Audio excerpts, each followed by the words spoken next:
عملها والدكتور قال له اعملها كررها تاني وما فيش فلوس، والناس بتحن عليا بلقمة. طيب يا حاجه، ده انت على دماغنا. طب انت مين اللي معاكي هنا؟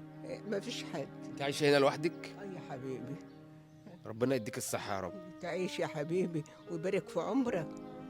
الله يخليك يا حاجه. طب انت بتحتاجي كام كل شهر تقريبا؟ والله ما اعرف بظروفها يا ابني، ما اقدرش اطلب.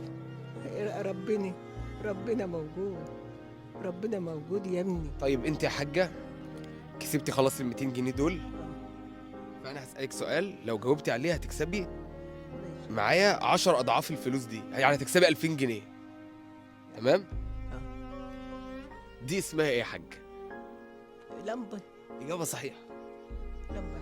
اجابه صحيحه، انت شاطره خالص اهو. ماشي يا حبيبي. الف الف مبروك يا حاج. تعيش. كسبتي